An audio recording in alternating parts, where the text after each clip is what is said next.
You're listening to the We Are Libertarians podcast network. Find all of our shows at wearelibertarians.com. Introduce our next speaker, Marshall Fritz, with a little anecdote to tell you about the first time I ever met Marshall Fritz. I think it's kind of a telling story, so I will tell it. I got a phone call from the national headquarters of the Libertarian Party back in 1984 when I was chair of the Georgia Libertarian Party, and the phone voice on the other end, who I didn't know, said, we have a consultant on ballot access coming to Atlanta, and his name is Marshall Fritz, and could you find him someplace to stay? And being the generous woman with Southern hospitality that I am, I said, honey, do you mind if we have a house guest? And he said, that's okay.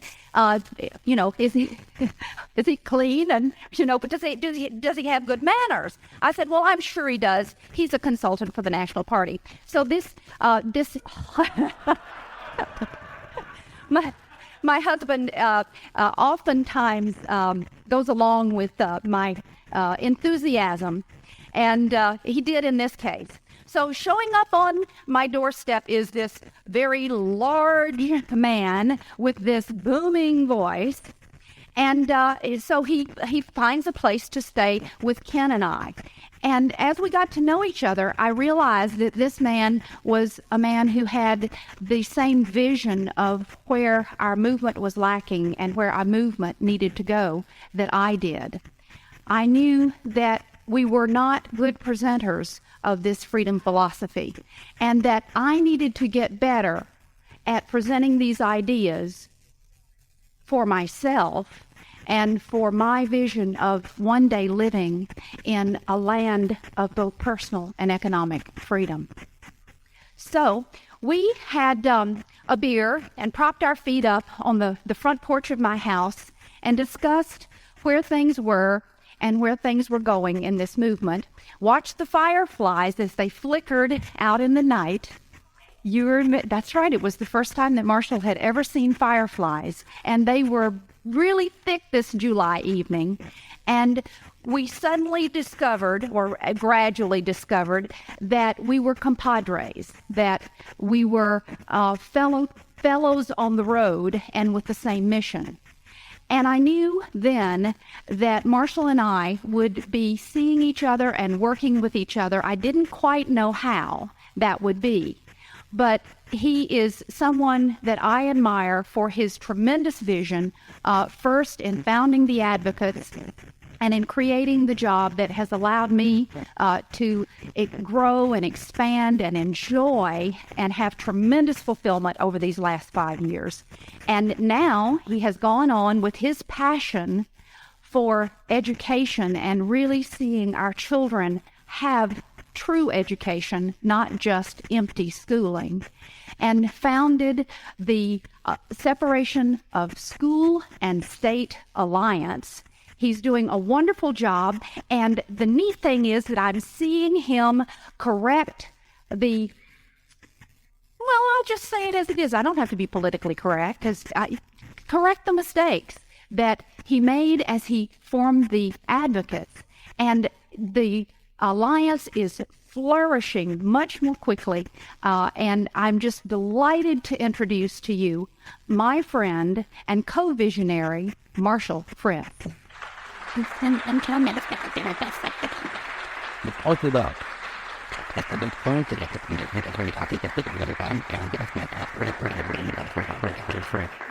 I guess that's a pretty good introduction, particularly considering the title of this presentation, Mistakes I'll Try Not to Make Again in Explaining the Separation of School and State. So it's not that we've gotten into mistake-free living. We're still enjoying the concept of getting on to new mistakes as quickly as possible, and that comes from discovering which ones you're already making so that you don't have to be repetitive. By the way, there's been, surprised me, there's been a lot of requests for extra copies of the SIN card from yesterday, so if you didn't get one, or you need extras, I'll just leave them right up here. SIN is a metaphor or explanation for anti-freedom attitudes. And so they'll have the SIN cards right there handy.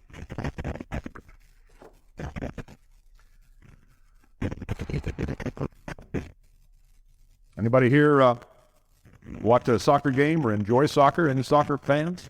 A couple, three, dozen? Okay. Some of you have seen the referees out there in their Buster Brown outfits, right? And I used to do that. Enjoyed it a great deal. Made some progress in the refereeing business. Authored refereeing examinations, taught referees, and was coming along and refereed them. And the group that I was with had the black badge is what's considered the senior referee. If there's a gradation of badges in as you become a referee, there's the black badge, black belt, black badge is the senior referee. Well, it turned out the organization I was with was going to be standardizing its badges for coaches and players and all of this sort of thing. They'd all have a white center and then a different colored stripe around the outside. And the black badge would have a white center with a black circle around it to be standardized. Well, the chief referee was pretty incensed about this and was trying to lead a cabal of fellow referees to mount an attack on the castle to overthrow the powers that be, so that we could continue to have black badges all the way through. The center would be about the size of the 50-cent piece, would continue to be black rather than be changed to white. And he wanted me to come into this meeting. And I said, no, if I do that, I'll get all caught up in this and become a passionate partisan for, black badgism. And I really don't think it's all that significant to the kids. This is a youth referee, youth soccer, and probably it's not going to make a whole lot of difference in the course of human events whether this 50-cent piece patch on these Buster Brown outfits is white or black. But he warned me to go into the meeting, and indeed I was seduced and participated in the charge against the white badgists. And I cannot remember which side won. I don't care which side won, but I did join the fray and got sucked into this and got pretty upset with the white badgers for their insensitivity and whatever. Now, what's that got to do with anything?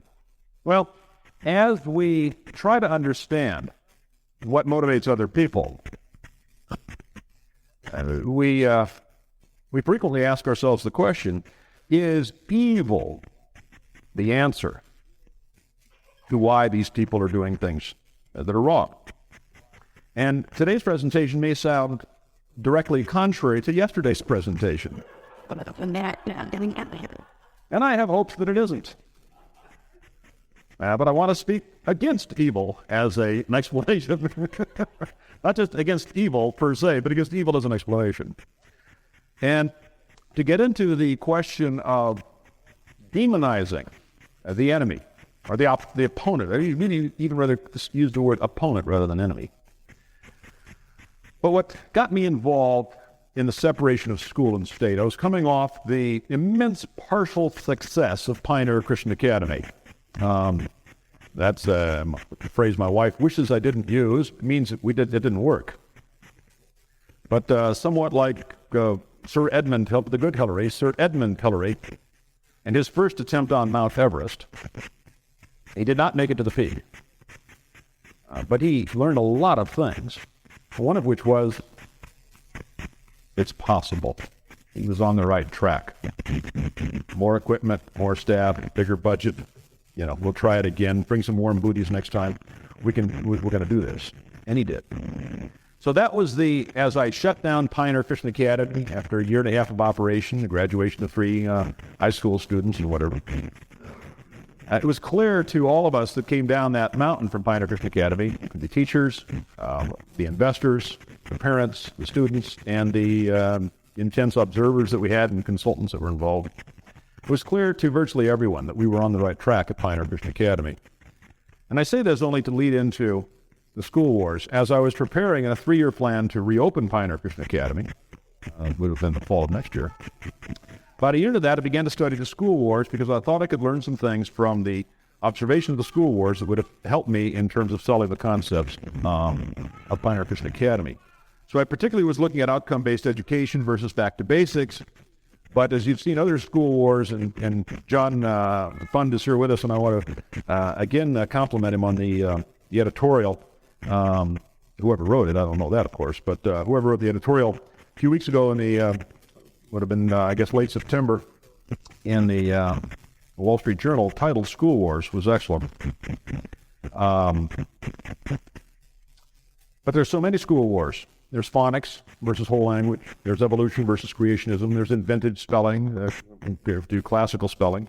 And there's condoms versus chastity. There's prayer versus prayer in school versus no prayer in school. There's corporal punishment or not. And then there are attempted compromises, which I began to see are not going to work. That there is no peaceful resolution to these school wars other than the full separation of school and state. But because of my, eclectic isn't even the right word, because of the synthesis of teaching methods that I had put together for Pioneer Christian Academy, I was actually able to quite well befriend people on both sides of this equation. Because I'm a far more progressive educator than some of the progressives. So I can talk to the secular, humanist, progressive, modernist educator and befriend him rather quickly because of my heavy put-downs on much of the traditionalist back-to-basics approach. Because I find the classic, since 1846, Prussian age-graded school system an abomination, harmful to children. Most of our conservatives are only trying to conserve, not an American schooling system, but a Prussian schooling system that was imported in 1846.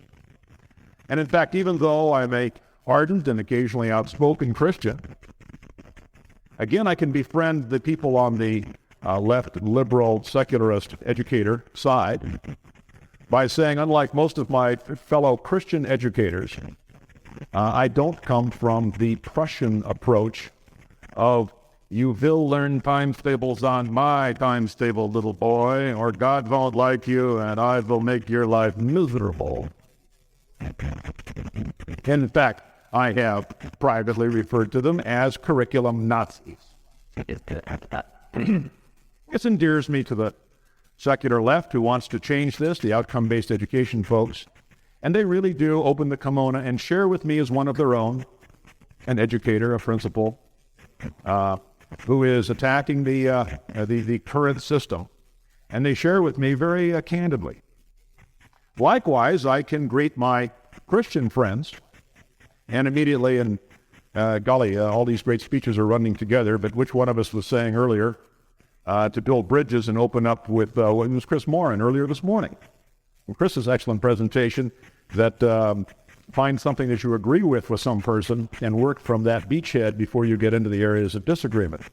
So likewise, when I introduce myself to a fellow Christian educator, I point out the importance of imparting into children biblical values, biblical morality, and that the schools have become a cesspool of relativism, etc., etc., etc., all of which I believe equally.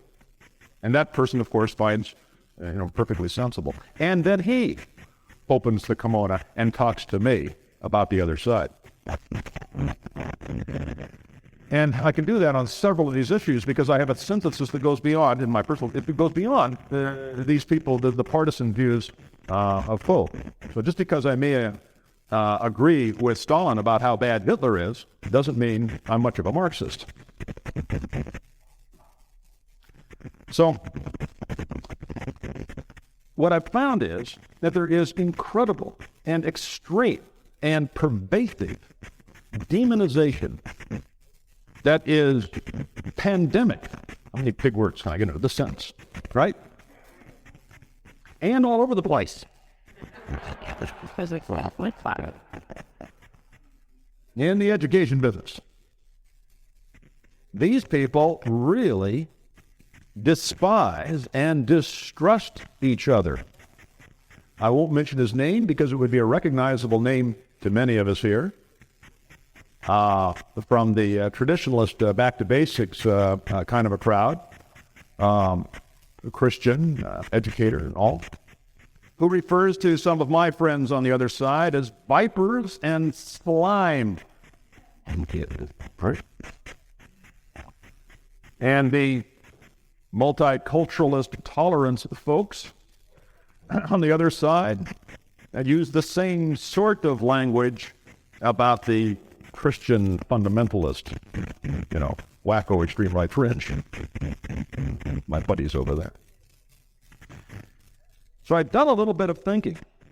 Now, but by the way, I want to mention something else here, too. It finally convinced me to back burner the plans to restart Pioneer Christian Academy. Something I'd love to get back to someday and don't know if I ever will be able to. And to do this separation of school and state. I became convinced that these school wars are so serious in our society that they are building a fulcrum by which we can affect the separation of school and state. I began to see it as somewhere between imminent and inevitable, that there is no way out of this mess that will become increasingly worse. The schools are leading a societal nosedive into the toilet. They're not causing it. They're leading it. And I began to see that there's no compromise between these two, because you've got incompatible worldviews that are driving the two different sides. I hold one of these two, but I wish to be as little pejorative as I can in the choice of the names. I want to be able to maintain friendship with both the folks on the other side. The labels I have used, and if someone has better labels for me, I'm glad to accept them. But I'm simply labeling them right now the modernists and the traditionalists. It's not a theism question. There are theists on both sides. There are agnostics on both sides.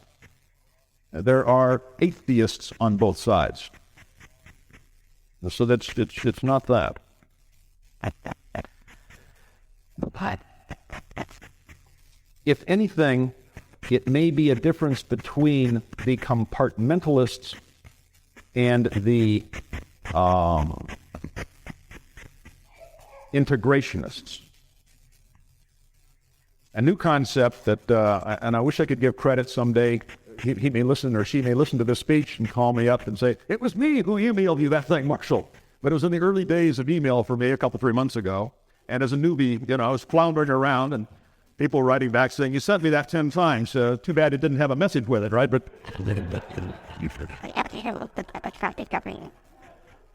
somebody says, "What is bin hex? And why do I get these files in bin hex?" Right? Well, I don't know. Some hex is on this system.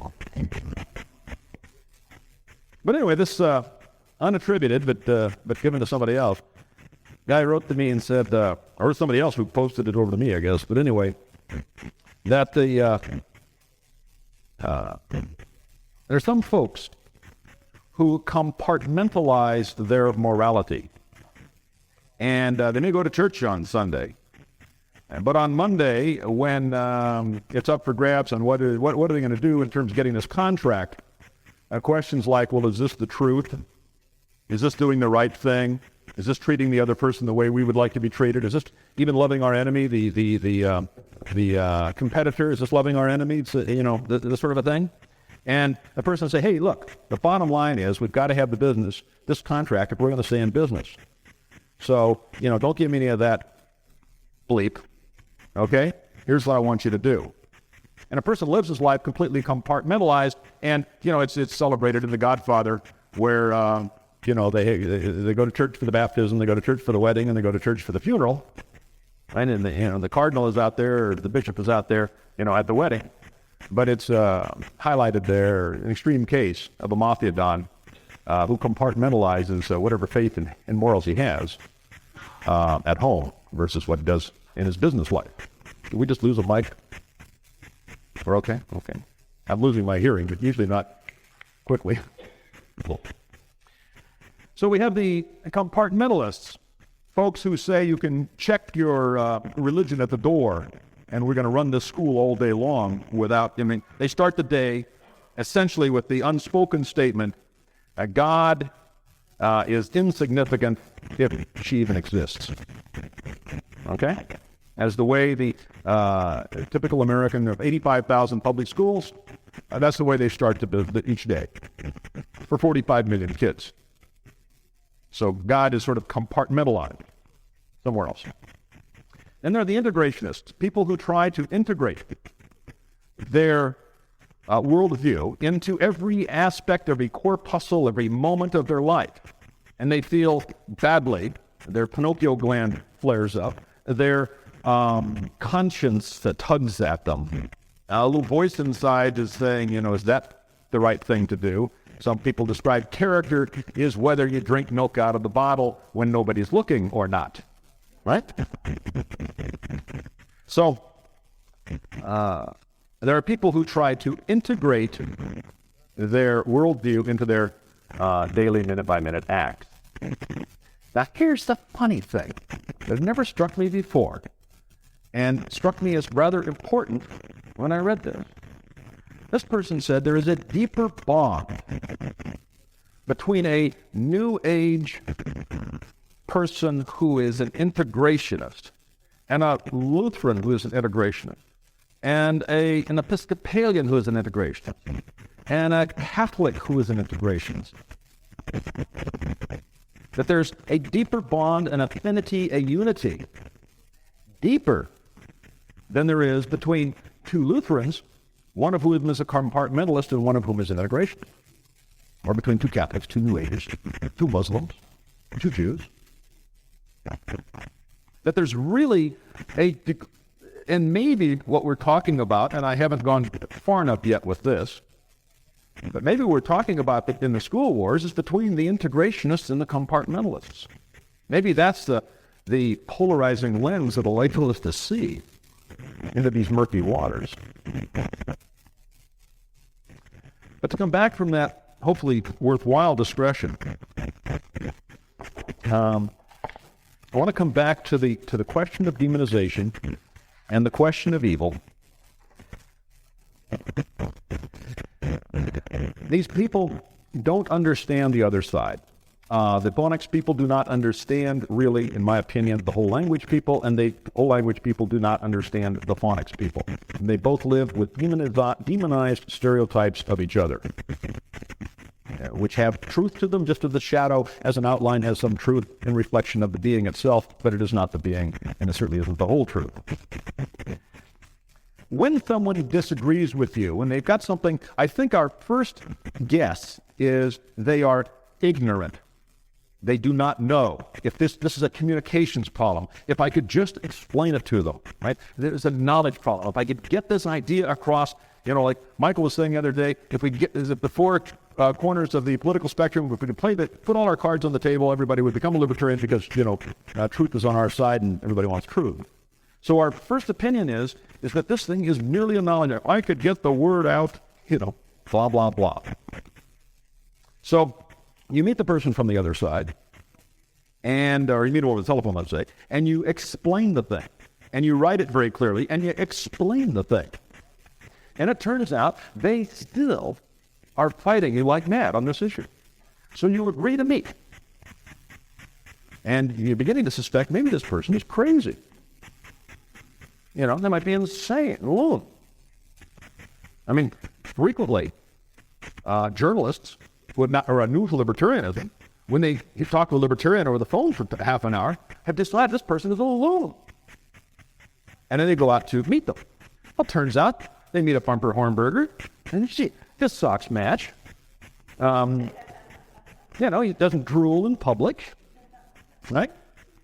Golly, the clothing of it. He gives no indication of loonism whatsoever, even though he has these absurd ideas. So our second approximation as to why the other side doesn't behave correctly is that they're crazy. It falls short. So then we come up with the only third alternative. They are evil. They have bad motives. Richard Reeves, national columnist, is the first person to attack, by inference, me, our organization, in a nationally syndicated column. and clearly points out to everybody in the world that the reason I favor the separation of the school and state is racism and elitism. I don't want brown people to get an education. My only guess is he's ignorant.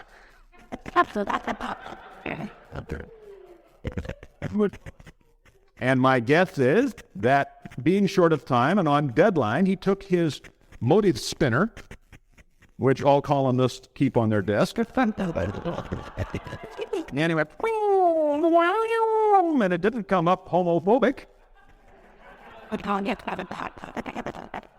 It didn't become up anti-woman, pro-global warming, right? It didn't come up, it came up with racist, right? And being on deadline. But in any event, Maria Propitessima is attributed to say, and I do not have the hard quote on this, so please don't ask me afterwards, sometime in the 14th century, I guess. Whenever you see three alternatives, beware. Search for the hidden fourth. Search for the hidden fourth. In fact, one of the presentations I even wrote.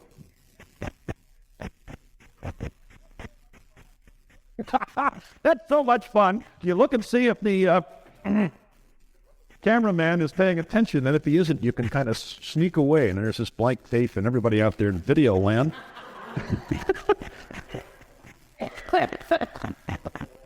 But I didn't get away. Oh, he's got me on wide angle, and he can sit back and take a nap. I see. Oh, did I grab the wrong notepad? I did. I was going to play off of one of the earlier presentations, and now it's lost to me. We'll try it again. Jim, you want to follow me this time?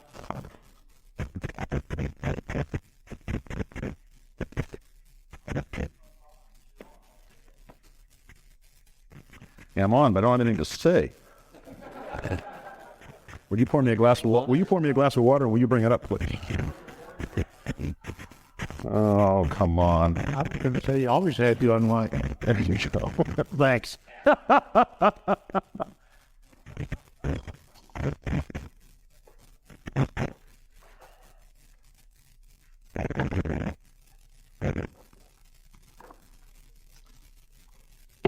Now take better notes.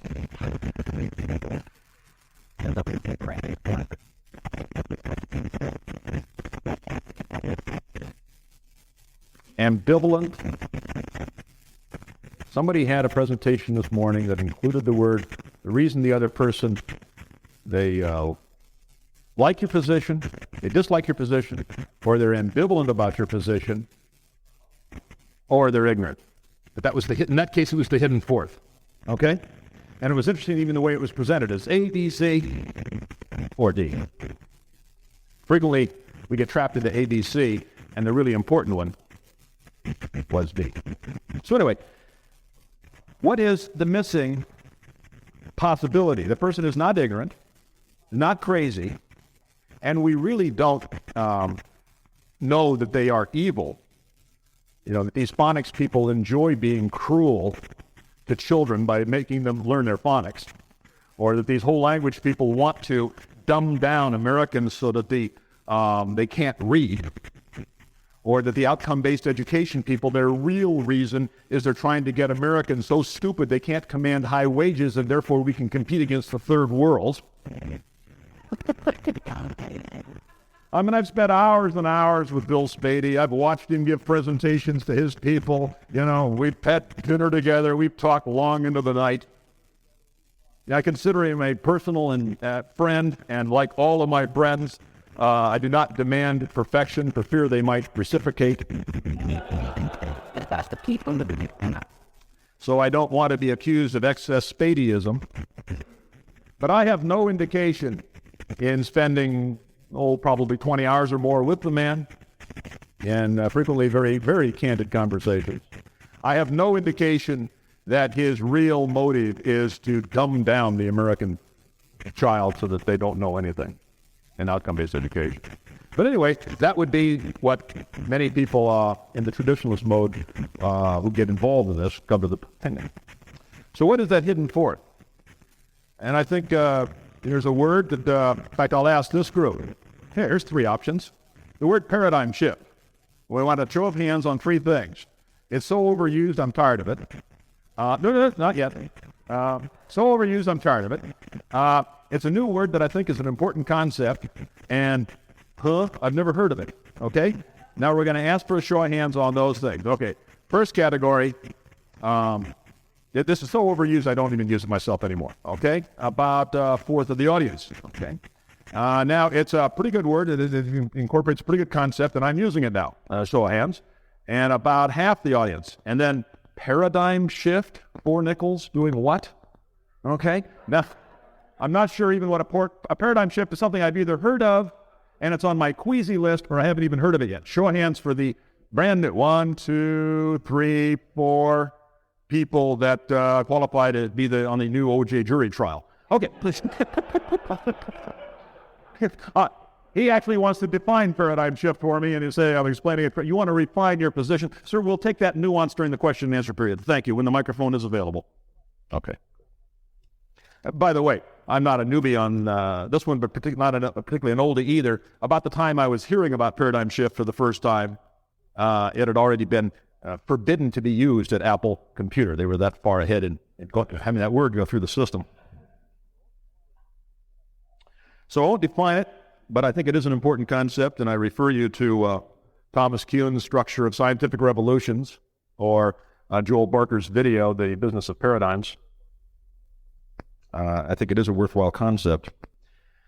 But the hidden fourth possibility is that these people are of such a different paradigm that they can't even understand what you are saying, and when you present the data to them, they do not see it.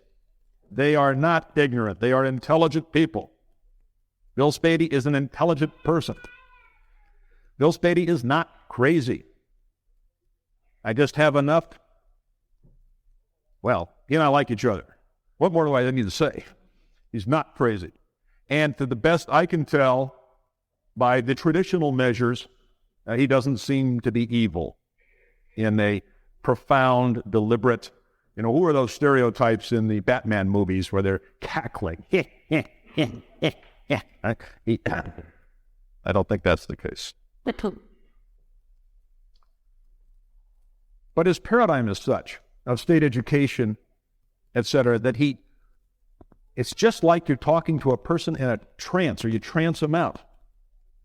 Kuhn says that people in the center of a paradigm can't even see the data. They become, he believes, physiologically incapable of perceiving data that does not gel with their paradigm. Right? And if you get the chance to watch the video, how many of us have seen the Joel Barker video? And how many of us, when they did the little cards, and I won't want to describe it to the people, how many of us, when we saw the little cards, didn't see it the first time? Yeah, see, you saw hands, right? Even though you could see it. And by the way, if you see the movie the second time, you can see it in the cards this first time. But they know what I'm saying. They do, right? Because there is an example on that videotape that everyone can experience himself unable to see something that is perfectly clear. And he replays it in slow motion, and most people don't see it the second time. He replays it in 1/8 motion, so slowed down. And finally, about half the audience sees it.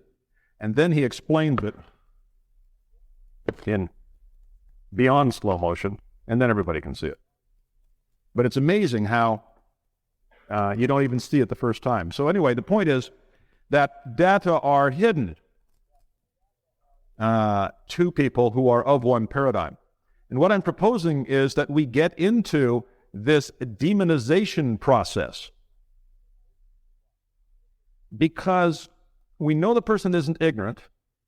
We know they're not crazy. We limit ourselves to 3 possibilities. And we say, therefore, they are evil. And these are really their motives for doing this. And I believe we need to go to the 4th possibility.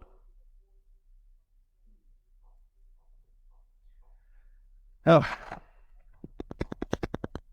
Upton Sinclair said something I like a whole lot. Not a lot I like a whole lot, but he said something I like a whole lot.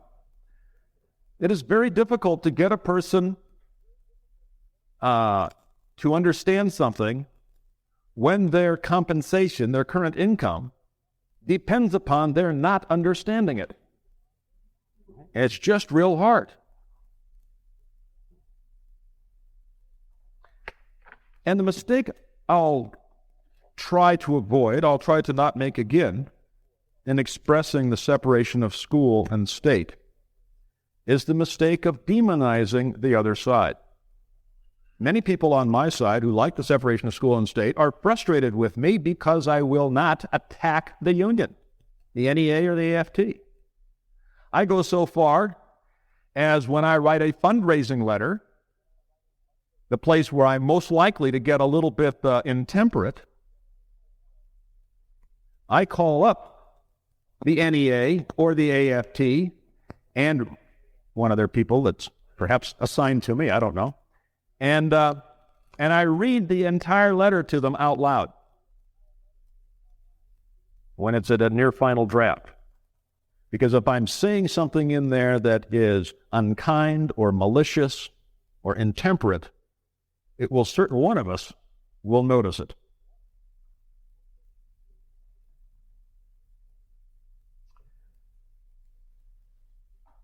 I think we need to refrain from the use of the word educrat. There is no one who goes to work each day as an educrat. There's no one whose child says, what does your daddy do? He's an educrat. My daddy is an educrat. What does your daddy do? No, he's in the death initiation business. He's in aerospace, right?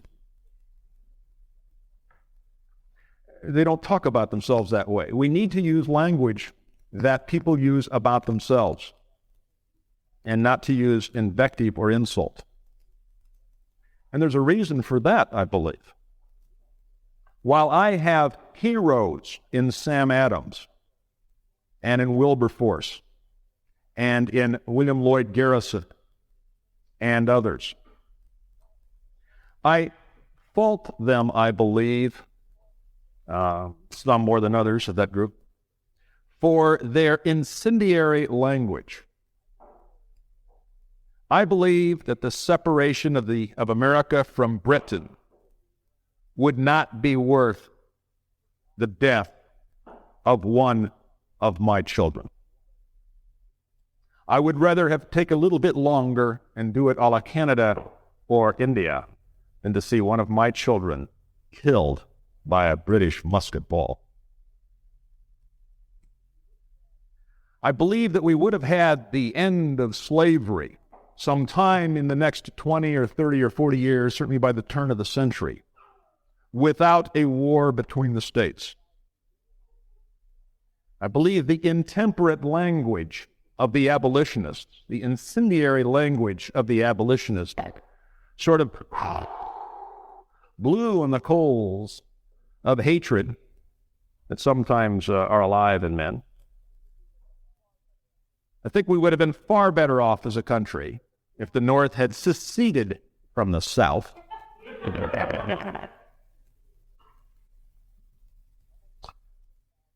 Almost 600,000 men were killed. That's 10 times the number in the Vietnam War on our side, on the United States side. In a population base, it was like 30 million as opposed to 230 million. I did the arithmetic once, and this is an approximation. Somebody listening to the tape can get it out and do it again. But I think that killing, that carnage, was done over, about a 4.5-year period? So if you divide that, I think on a percentage basis, it's the equivalent of a Vietnam War every 3.5 weeks for 4.5 years.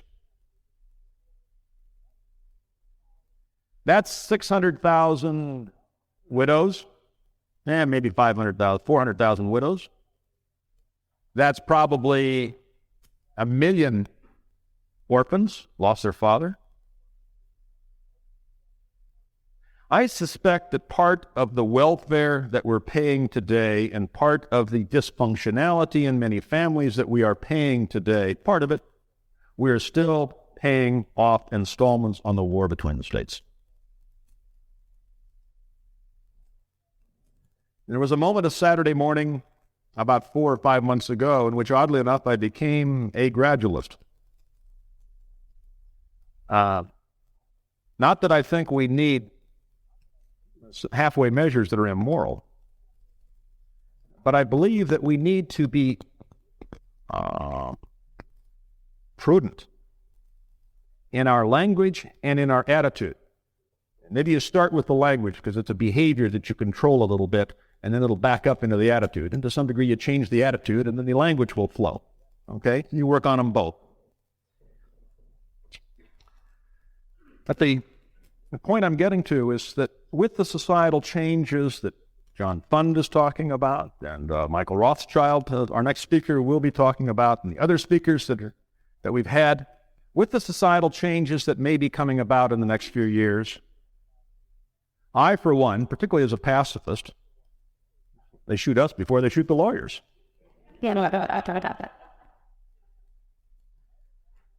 I would like to see this done peacefully.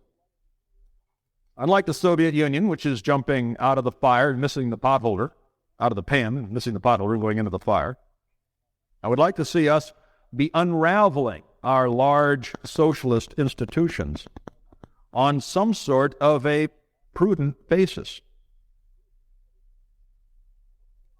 And I don't know what all of those prudencies are, but the point I'm trying to make is, and I don't think, I got a discussion with Dwayne at lunch, and I didn't get to complete it. But I want to complete it now, Dwayne.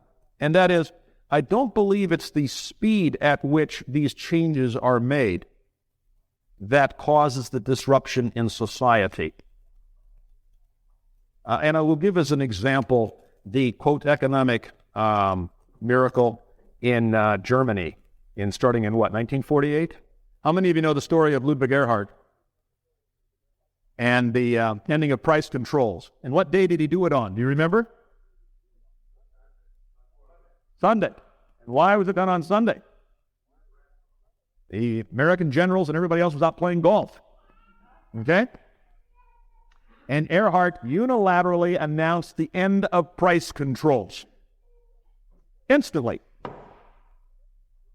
And the economic revolution in Germany took off.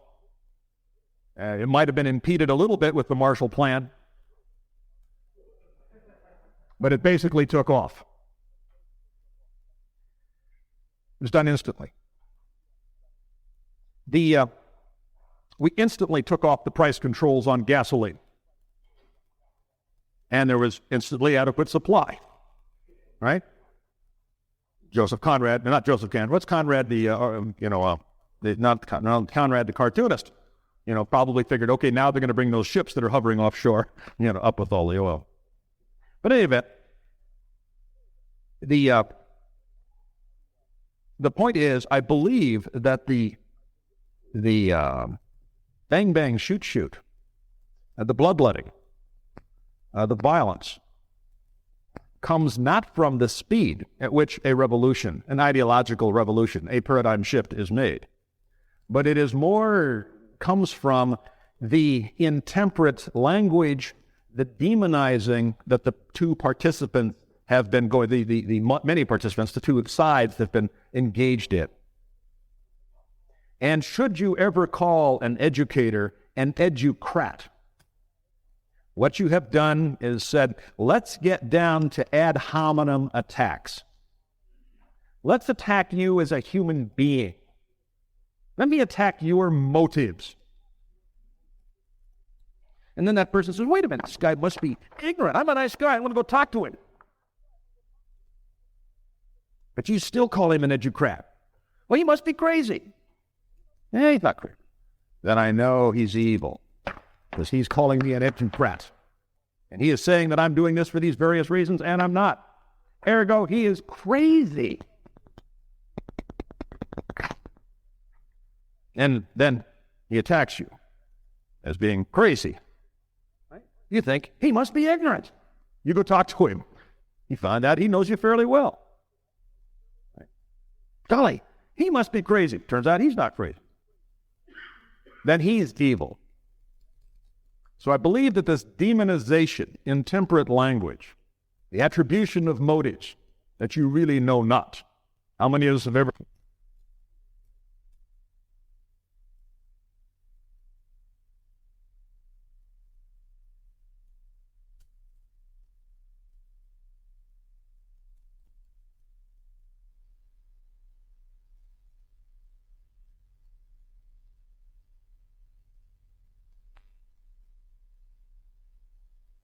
I don't even know why I did that. Well, if you don't know why you did something stupid, how in the heck are you so certain that someone else is doing something stupid and this is his motive? Right? I mean, it is patently preposterous that we really understand the motives of other people. And yet we pretend and we act as if we do. So I guess if there is a lesson I've learned, a mistake, I'll work hard to not make again. And by the way, I can't claim perfection on this issue yet. But it is to treat the other side. I guess I'll just close with, it's to love your enemy. Love your opponent. Love is kind, love is patient, love is a whole bunch of things. But they are acts of the will. It's not some gushy. I don't have any gushy, sweet feelings about Keith Geiger at the NEA. He called me once, but it's a true story. I'll close with it. Maybe end this thing with a bit of a chuckle. I wanted to quote him. I wanted to use the quote that Forbes magazine used. His statement that quit talking about letting the kids escape, from the public schools, in a debate with Clint Bullock, or a discussion with Clint Bullock, I think, on the Larry King show.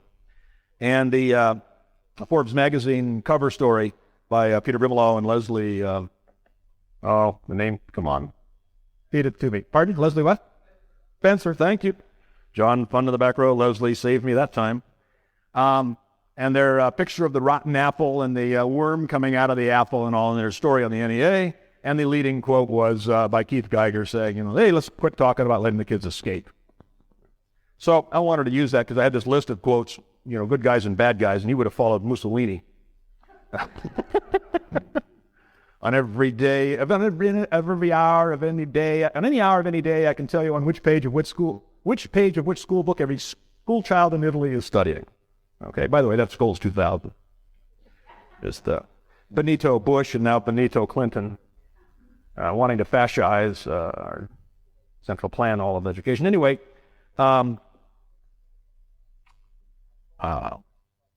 called up and left a message on Keith Geiger's voicemail that I wanted to use this quote, but I wanted to make sure it was a solid quote and I wasn't misquoting him or abusing him in any way. So a few days later, I got this call. Marshal Fritz, this is Keith Geiger, PNEA. And he was charming for a couple of seconds, a couple of minutes, I guess. And we talked about a couple of things, and then and he knows what the separation of school and state means. This guy's no dummy. And he told me that he didn't think the quote was appropriate, and he told me a couple of reasons why, and I decided to pull the quote at least temporarily. I haven't seen the show yet, and someday I get a tape of that show, I'll watch it, and if I think that he's fibbing, then I will put that quote back in that list right after Mussolini. So I've only retired. I haven't retreated from that particular engagement. But anyway, it was kind of a heady experience, like when you get called by a billionaire.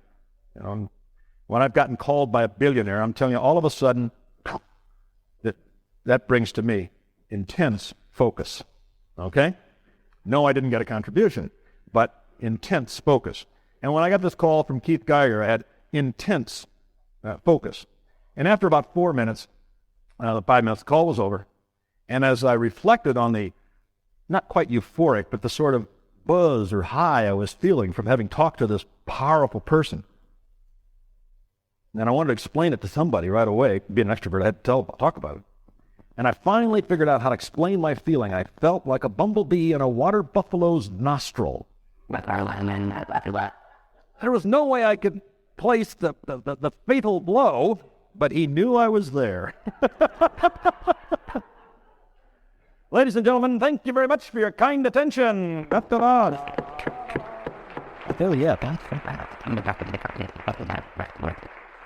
Before we do question and answers, thank you, Michael, but we have with us today the proclamation for the separation of school and state. Could they be distributed, please?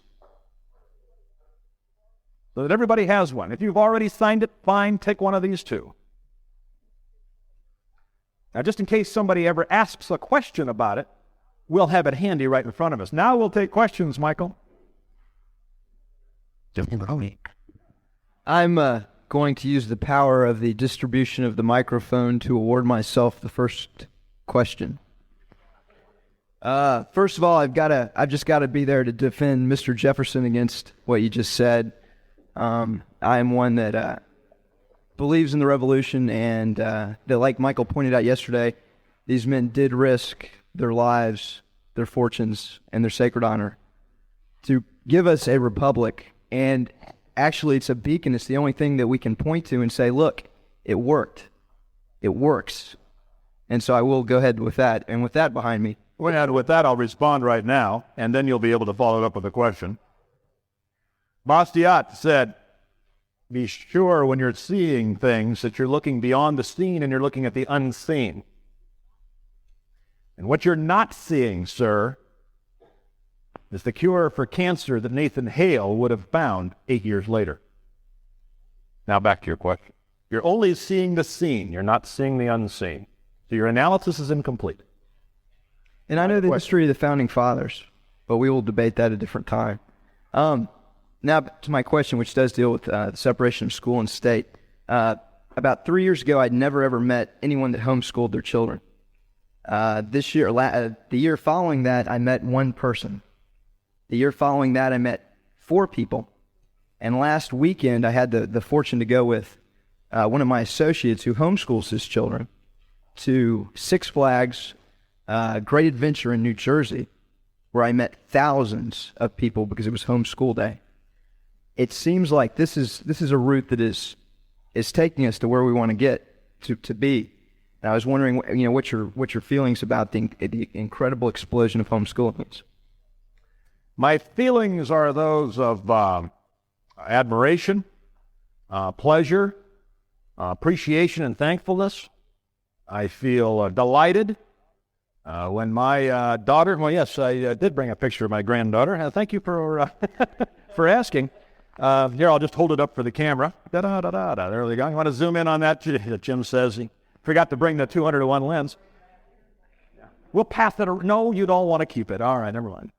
But I was more than pleased when my daughter told me she's going to be homeschooling her child, my granddaughter. And that started the decision was 6-8 months ago, but they started, on back to school day a couple of weeks ago there in Fresno. And I heard the charming story the other day that my granddaughter Brenna is playing with her dolls and they're playing homeschool. And this is great. So I greatly admire homeschooling. The only little nuance I would like to throw on it is I again think they picked a bad name. They should have called it blended schooling, because homeschoolers and blended, B-L-E-N-D-E-D, because homeschooling in the main is not, there may be a few exceptions of people who put their kids in a closet with a book and say, come out in 12 years, or a series of books. But homeschooling in the main is not that way. Homeschooling in the main is eclectic, smorgasbord, cafeteria, and blended, and they do some schooling at home, and they do some schooling at the library, and some schooling at the various boutique schools. We take swimming over here, and piano over here, and calculus over here, and phonics over here, and blah, blah, blah. There's this kind of, and then we get together for field trips and Magic Mountain days, or whatever the heck it happens to be.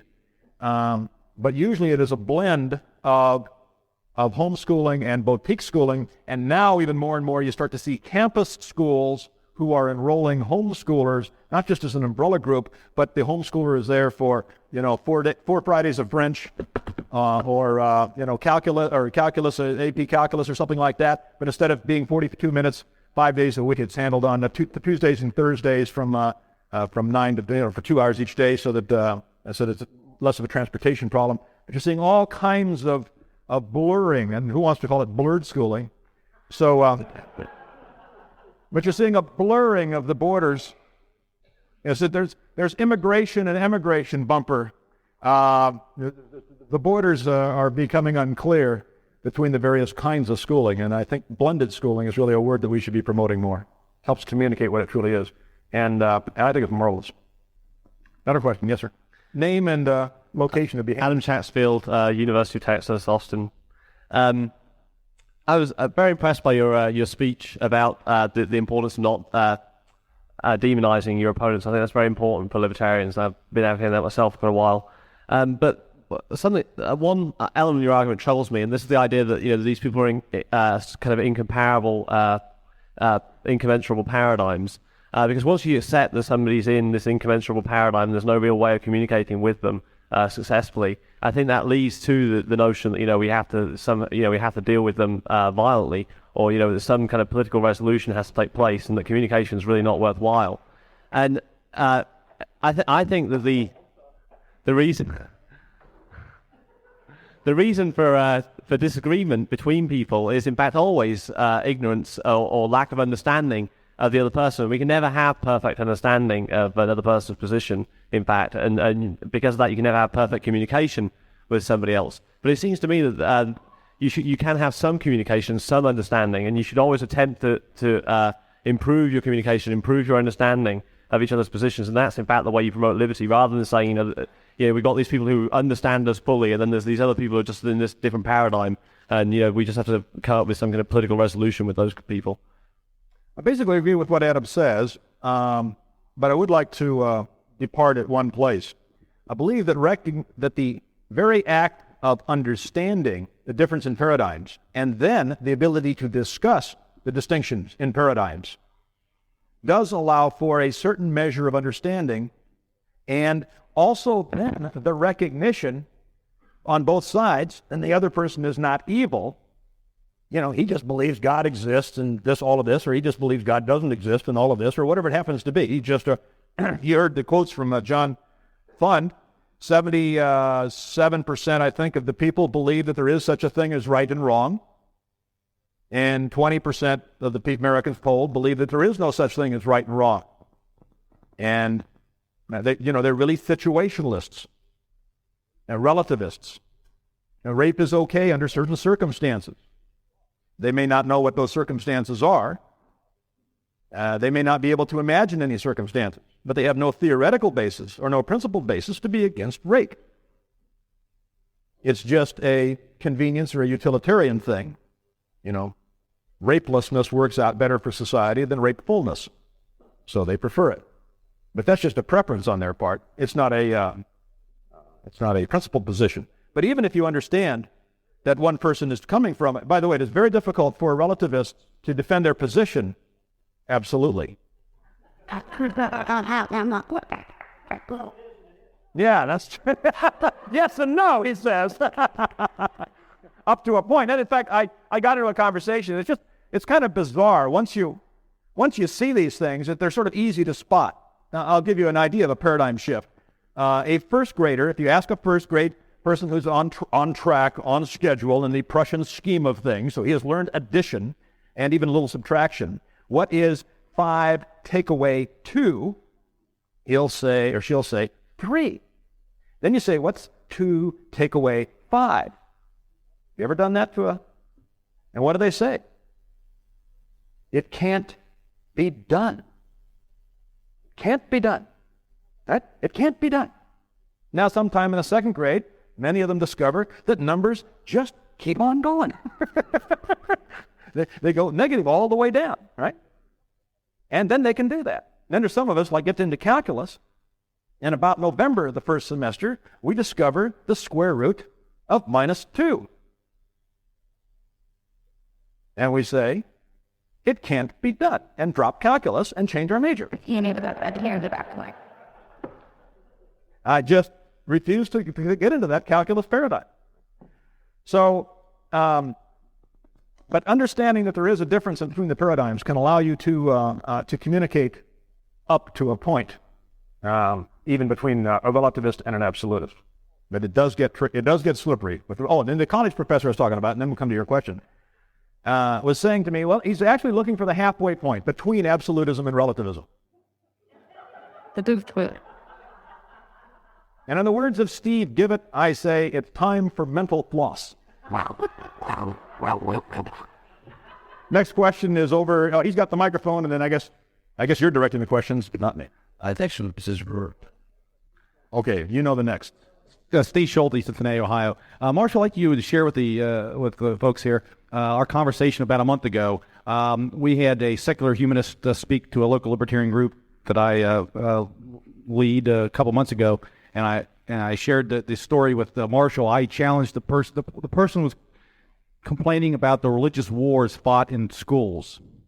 The religious right is going to take over our schools, and I just happened to ask. Our schools, they belong to the secularist humanists? Yes. Yeah, they're right. Okay, go ahead.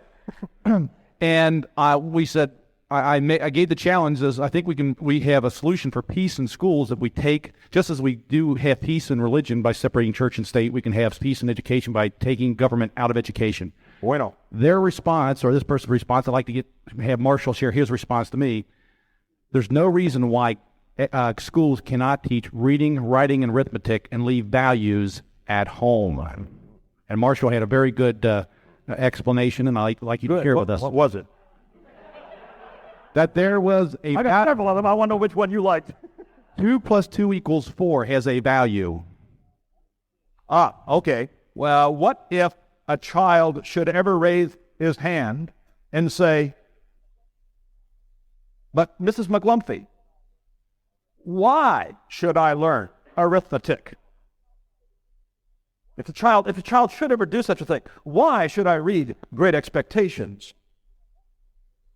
By the way, the answer for that question I heard on a tape of an educator who researched it. Why is Great Expectations taught in the 10th grade? No one knows. It's been that way so long. How many in this room read Great Expectations in the 10th grade? 9th grade, all right. It almost destroyed my love of reading, but luckily they couldn't stop it. But if the child ever says, but Mrs. McLumphy, why should I do this? All answers are moral. You do it so that you can get a job, earn a lot of money, spend it on yourself and your family. Some sort of hedonism. You do it so you can get a job, make a lot of money, and give it all to the poor. And help, and God wants you to. Can't say that in a public school. Private school, you should learn your whatever it is, because that's how you honor your father and your mother, and that's a commandment, and they sent you to the school. Because we said so, because authority says so. But whatever answer you give a person is steeped with morality. If you give no answer, shut up and learn it. Or by your body language, shut up and learn it. You're teaching authoritarianism. And the other thing is, a teacher always teaches who she or he is. You teach what you are.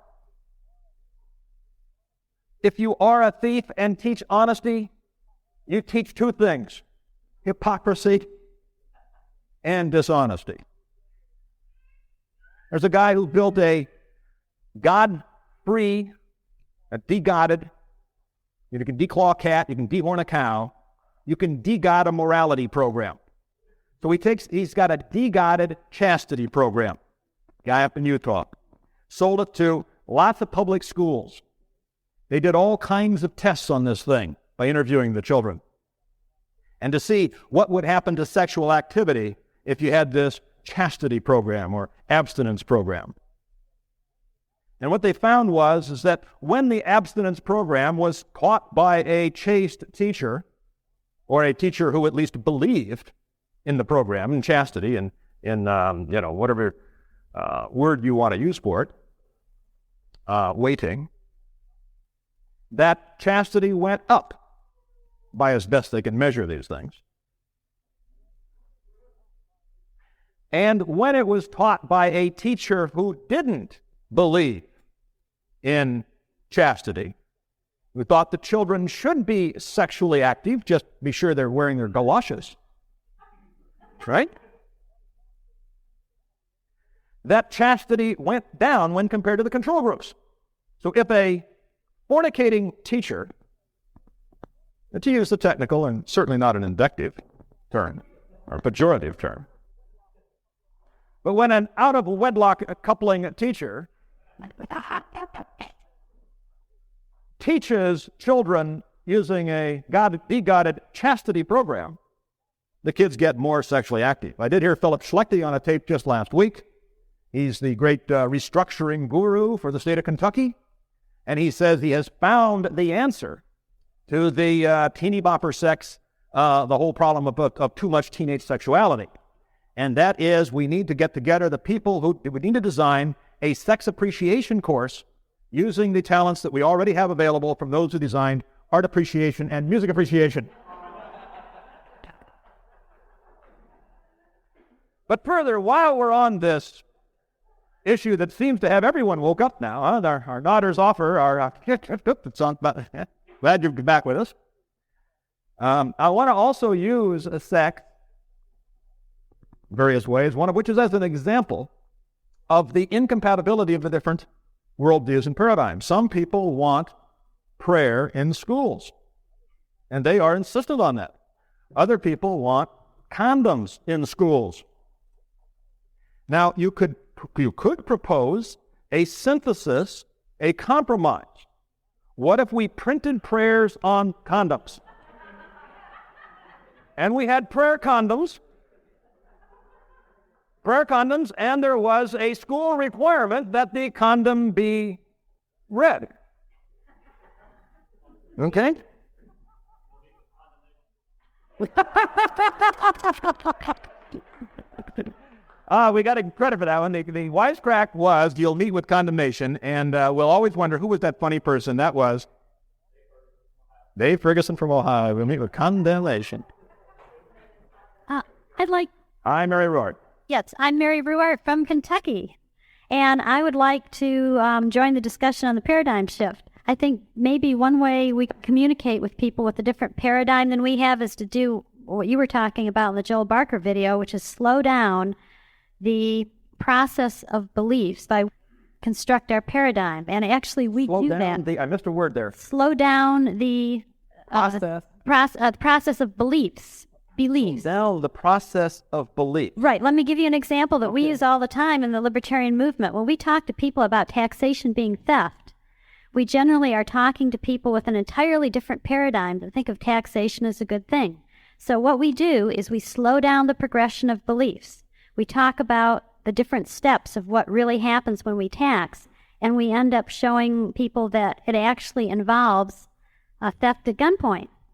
But we have to usually do that step by step. It's not something that people automatically see because, as you say, they don't take the data in the same way we do. But I think that's the secret for communicating with them, is slowing down that progression.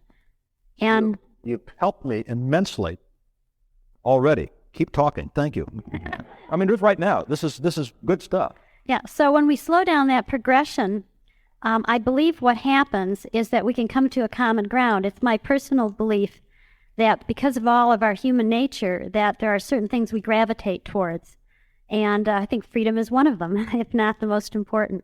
And so I think when we slow down the progression to show people where our paradigms are different and where we have similarities, I think we will find that there always is common ground from which we can work. And I think that common ground will always take us to freedom. I partially agree with you, although I believe that there ends up being an immense chasm between the theist, absolutist, and the relativist.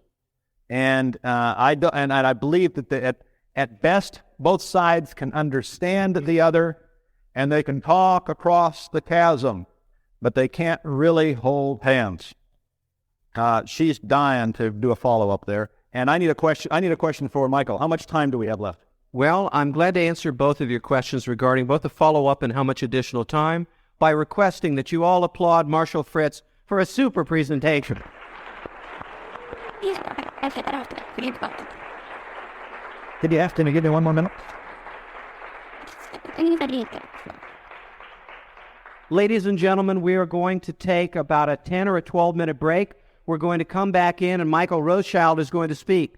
He has to catch a plane, so be sure to be on time so he can be prompt, powerful, and passionate. 10 minutes, ladies and gentlemen. Could I have a minute? I said, could I have one more minute? Then I won't take it. I'll get it later. I'll. We'll bring you back.